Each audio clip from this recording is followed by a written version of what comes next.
ಬೇಸಿಗೆಯಲ್ಲಿ ತುಮಕೂರಿಗರಿಗೆ ನೀರಿನ ಕಂಟಕ ಫೇಕ್.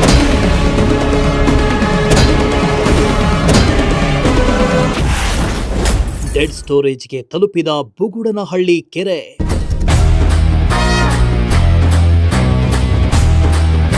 ಬೇಸಿಗೆ ಆರಂಭವಾಗ್ತಾ ಇದ್ದು ತುಮಕೂರು ನಗರಕ್ಕೆ ಈ ಬಾರಿ ನೀರಿನ ಕಂಟಕ ಶುರುವಾಗುವುದು ಫಿಕ್ಸ್ ಆಗಿದೆ. ಹೌದು, ತುಮಕೂರು ನಗರಕ್ಕೆ ಕುಡಿಯೋ ನೀರು ಪೂರೈಸೋ ಬುಗುಡನಹಳ್ಳಿ ಕೆರೆ ಇದೀಗ ಡೆಡ್ ಸ್ಟೋರೇಜ್ಗೆ ತಲುಪಿದ್ದು ಏಪ್ರಿಲ್ ತಿಂಗಳಿನಲ್ಲಿ ತುಮಕೂರು ನಗರದಲ್ಲಿ ನೀರಿನ ಕೊರತೆ ಉಂಟಾಗೋ ಎಲ್ಲ ಲಕ್ಷಣಗಳು ಕಾಣಿಸ್ತಾ ಇದೆ.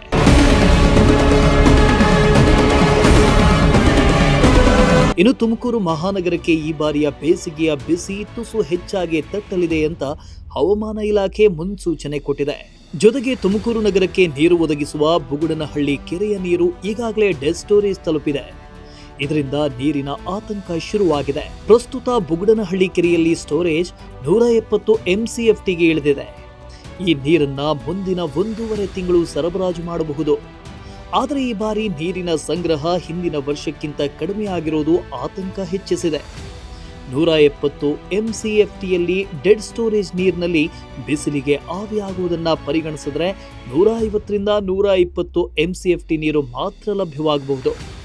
ಇಷ್ಟು ನೀರು 1.5 ತಿಂಗಳಿಗೆ ಸಾಲದಾಗತ್ತೆ. ಹೆಚ್ಚಂದ್ರೆ ಏಪ್ರಿಲ್ ಮಧ್ಯಭಾಗದವರೆಗೂ ಬರಬಹುದು ಅಂತ ಅಂದಾಜು ಮಾಡಲಾಗಿದೆ. ಈಗಾಗಲೇ ಬೇಸಿಗೆ ಆರಂಭ ಆಗಿದ್ದು ಬುಗುಡನಹಳ್ಳಿ ಕೆರೆ ನಮಗೆ ಸೋರ್ಸ್ ಇದೆ. ಅದು ಅಲ್ಲಿ ನಾನು ನಿನ್ನೆ ಭೇಟಿ ನೀಡಿದ್ದೆ. ಭೇಟಿ ನೀಡಿದಂಥ ಸಂದರ್ಭದಲ್ಲಿ ತುಂಬಾ ಜಾಸ್ತಿ ಎವ್ಯಾಪ್ರೇಷನ್ನು ಮತ್ತು ಡೆಡ್ ಸ್ಟೋರೇಜಿಗೆ ಬಂದಿರೋದ್ರಿಂದ ಈಗ ನಮ್ಮಲ್ಲಿ 141 MCFT ಅಂತ ಇದೆ. ಅಂದರೆ ನಗರಕ್ಕೆ ನಮಗೆ MLDಲಿ ಹೇಳಬೇಕಂದ್ರೆ 75 MLD ನಗರಕ್ಕೆ ಒಂದು ದಿನ ಪ್ರತಿಗೆ ಬೇಕು.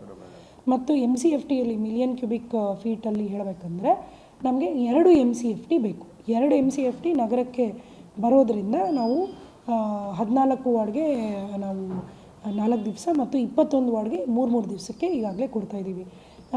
ಇಲ್ಲಿವರೆಗೂ ನಮ್ಮ ಒಂದು ಬಿಸಿಲಿನ ಒಂದು ತಾಪ ಏರಿಕೆ ಇದ್ದಿದ್ದರಿಂದ ಇವ್ಯಾಪ್ರೇಷನ್ ಸ್ವಲ್ಪ ಜಾಸ್ತಿನೇ ಮಟ್ಟದಲ್ಲಿ ಆಗ್ತಾಯಿದೆ. ಈಗ ನಗರಕ್ಕೆ ನಾವು ಸರಬರಾಜು ಮಾಡಬೇಕಾಗಿರುವಂಥ ನೀರು ನಮಗೆ ಮೇ ಎಂಡ್ವರೆಗೂ ಬರುತ್ತೆ ಅಂತ ನಾವು ಸ್ಪೆಕ್ಯುಲೇಟ್ ಮಾಡಿದ್ದೀವಿ.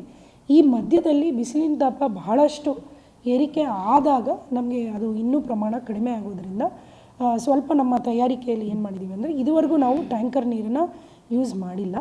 ಆಮೇಲೆ ನಾವು ಸ್ಯಾಂಪಲ್ಸ್ನ ಡಬಲ್ ಮಾಡಿದ್ದೀವಿ. ನಮ್ಮದೇ ಲ್ಯಾಬ್ ಇದೆ. ಈ ಹಿಂದೆ ಅಂದರೆ ಜನವರಿಗಿಂತ ಮುಂಚೆ ನಾವು ಪ್ರತಿ ವಾರ್ಡಲ್ಲಿ ಒಂದು 12 ಸ್ಯಾಂಪಲ್ಲು ತೊಗೋತಿದ್ವಿ, 15 ಸ್ಯಾಂಪಲ್ ತೊಗೋತಿದ್ವಿ. 35 ಸೇರಿಸಿ ವಾರಕ್ಕೆ ಒಂದು 15, ನೆಕ್ಸ್ಟ್ ವಾರಕ್ಕೆ ಒಂದು 15 ಅಂತ. ಈಗ ನಾವು 30 ಸ್ಯಾಂಪಲ್ಗಳನ್ನ ತೊಗೊಂಡು 500 ಸ್ಯಾಂಪಲ್ಸ್ನ ಆಲ್ರೆಡಿ ಚೆಕ್ ಮಾಡಿದ್ದೀವಿ. ಅದರಲ್ಲಿ 500ರಲ್ಲಿ ಒಂದು 7 ಕಡೆಗೆ ನಮಗೆ ಕಂಟ್ಯಾಮಿನೇಷನ್ ಇದೆ ಅಂತ ಮೊನ್ನೆ ರಿಪೋರ್ಟ್ ಆಗಿದೆ. ಅಷ್ಟಕ್ಕೂ ನಾವು ಭೇಟಿ ನೀಡ್ತಿದ್ದೀವಿ. ಏನಿಲ್ಲ, ಈ ಚರಂಡಿ ನೀರು ಅಥವಾ ಅಲ್ಲಿ UGD ಓವರ್ಫ್ಲೋ ಆಗೋದ್ರಿಂದ ಇದು ನಮ್ಮ ಬೋರ್ವೆಲ್ ನೀರಿಗೆ ಸೇರುವಂಥ ಎಲ್ಲ ಸಾಧ್ಯತೆ ಇರುತ್ತೆ. ಹಾಗಾಗಿ ನಾವೊಂದು ಟೆಂಡರ್ ಮಾಡ್ಕೊಂಡಿದ್ದೀವಿ. 375 ಬೋರ್ವೆಲ್ಲು ಪರ್ಕ್ಯುಲೇಟ್ ಆಗುವಂಥ ಸಾಧ್ಯತೆಗಳಿದ್ದಾವೆ. ಹಾಗಾಗಿ ಈಗಾಗಲೇ 100ಕ್ಕೆ ಕಾಂಕ್ರೀಟ್ ಹಾಕಿ ಯಾವುದೇ ನೀರು ಬೋರ್ವೆಲ್ದು ಕೇಸಿಂಗ್ ಪೈಪ್ ಒಳಗಡೆ ಪರ್ಕ್ಯುಲೇಟ್ ಆಗಬಾರ್ದು ಅಂತ 100 ಬೋರ್ವೆಲ್ಗಳಿಗೆ ಕಾಂಕ್ರೀಟ್ ಮಾಡಿದ್ದೀವಿ. ಈಗ ಇನ್ನೊಂದು 5ರಿಂದ 6 ದಿವಸದ ಒಳಗಡೆ 375 ಬೋರ್ವೆಲ್ಗಳಿಗೆ ಕಾಂಕ್ರೀಟ್ ಮಾಡೋದ್ರಿಂದ ಈ ಒಂದು ಸೋರಿಕೆ ಆಗಲ್ಲ. ವಾಟರ್ ಟೇಬಲ್ ನೀರಿದೆ. ನಾವು ವಾಟರ್ ಟೇಬಲಲ್ಲಿರೋ ನೀರನ್ನು ನಾವು ಒಂದು ಯಾವುದಾದ್ರೂ ಈ ನೀರಿನ ಕಲುಷಿತವಾಗಿ ಮಾಡೋದಕ್ಕೆ ನಾವು ಬಿಡೋದಿಲ್ಲ. ಹಾಗಾಗಿ ಇದನ್ನೊಂದು ತೊಗೊಂಡಿದ್ದೀವಿ. ಅದು ನನ್ನ ರಿಪೋರ್ಟ್ ಇದೆ ಸರ್, ನಾನು ಅಲ್ಲಿ ಶೇರ್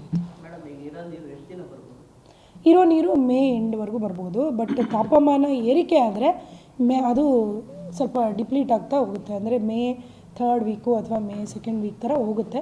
ಬಟ್ ಹೇಳೋಕ್ಕಾಗಲ್ಲ, ತಾಪಮಾನ ನೋಡಿಕೊಂಡೆ ನಾವು. ಯಾವುದು? ಹೌದು, ಮಾನ್ಯ ಗೃಹ ಸಚಿವರು ಮತ್ತು ಜಿಲ್ಲಾ ಉಸ್ತುವಾರಿ ಸಚಿವರು ಹಾಗೂ ಜಿಲ್ಲಾಡಳಿತಕ್ಕೆ ನಾವು ಈಗಾಗಲೇ ನಗರದ ಒಂದು ನೀರಿನ ವ್ಯತ್ಯಯದ ಬಗ್ಗೆ ಮತ್ತು ಲಾಸ್ಟ್ ಇಯರಲ್ಲಿ ಯಾವಾಗ ತೊಗೊಂಡಿರೋ ಬಗ್ಗೆ ಎಲ್ಲನೂ ಬ್ರೀಫಿಂಗ್ ಆಗಿದೆ. ಇದನ್ನು ಚೆಕ್ ಮಾಡ್ತಿದ್ದಾರೆ ಜಿಲ್ಲಾಡಳಿತದಿಂದ. ನಾವು ಹೇಗೆ ನಮ್ಮ ಇವಾಪ್ರೇಷನ್ ಮತ್ತು ಡೆಡ್ ಸ್ಟೋರೇಜ್ ಮೇಲೆ ವರದಿ ಕೊಡ್ತೀವಿ, ಅದರಂತೆ ಅವರು ನೀರನ್ನು ತರಿಸೋದಕ್ಕೆ ಎಲ್ಲ ಕ್ರಮಗಳನ್ನ ತಗೋತಾರೆ. ಇನ್ನು ಈ ಬಾರಿ ಅವಧಿಗೂ ಮುನ್ನ ಬೇಸಿಗೆ ಆರಂಭವಾಗಿದ್ದು ಕುಡಿಯೋ ನೀರಿಗೆ ಸಮಸ್ಯೆ ಆಗದಂತೆ ನೋಡಿಕೊಳ್ಳುವುದಕ್ಕೆ ಸೂಚನೆ ನೀಡಲಾಗಿದೆ. ಪಾಲಿಕೆ ವತಿಯಿಂದ ಟಾಸ್ಕ್ ಫೋರ್ಸ್ ರಚಿಸಿ ಸಮಸ್ಯೆ ಕಂಡು ಬಂದರೆ ತಕ್ಷಣ ಸ್ಪಂದಿಸಬೇಕು. ಸಮಸ್ಯೆ ಪರಿಹರಿಸುವುದಕ್ಕೆ ಸಹಾಯವಾಣಿ ತೆರೆಯುವುದಕ್ಕೆ ಕ್ರಮ ವಹಿಸುವಂತೆ ನಿರ್ದೇಶಿಸಿದ್ದಾರೆ. ಉಸ್ತುವಾರಿ ಸಚಿವ ಜಿ ಪರಮೇಶ್ವರ್ ಕೂಡ ನೀರಿನ ಸಮಸ್ಯೆಯನ್ನ ಗಂಭೀರವಾಗಿ ತೆಗೆದುಕೊಂಡಿದ್ದಾರೆ. ಗೋರೂರು ಜಲಾಶಯದಿಂದ ನೀರು ಹರಿಸುವ ಭರವಸೆ ಕೊಟ್ಟಿದ್ದಾರೆ. ಸದ್ಯಕ್ಕೇನು ಪ್ರಾಬ್ಲಮ್ ಇಲ್ಲ, ಎಲ್ಲೂ ಕೂಡ ನಾವು ಟ್ಯಾಂಕರ್ನಲ್ಲಿ ನೀರು ಕೊಡುವಂಥ ಪರಿಸ್ಥಿತಿಗೆ ಬಂದಿಲ್ಲ. ಖಂಡಿತವಾಗಿ ಸ್ವಲ್ಪ ಪ್ರಾಬ್ಲಮ್ ಆಗ್ಬೋದು. ಈ ಬಾರಿ ಬೇಸಿಗೆ ಸ್ವಲ್ಪ ಸಿವಿಯರ್ ಆಗಿರುತ್ತೆ ಅಂತ ವೆದರ್ ಮ್ಯಾನ್ ಹೇಳ್ತಾ ಇದ್ದಾರೆ.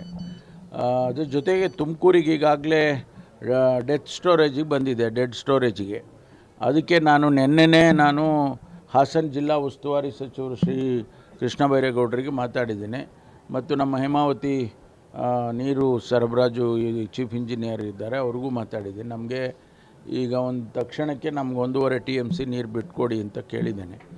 ಅದು ಅಶ್ಯೂರೆನ್ಸ್ ಕೊಟ್ಟಿದ್ದಾರೆ. ಬಹುಶಃ ಸೋಮವಾರದ ಮುಂದಕ್ಕೆ ಅವರು ಮೀಟಿಂಗ್ ಮಾಡ್ತಾರೆ. ಮಾಡಿದ ಮೇಲೆ ನಮಗೆ 1.5 TMC ಬಿಟ್ಟರೆ ಮೇ ತಿಂಗಳವರೆಗೂ ನಮಗೆ ನೀರಿಗೆ ಏನು ತೊಂದರೆ ಇರಲ್ಲ.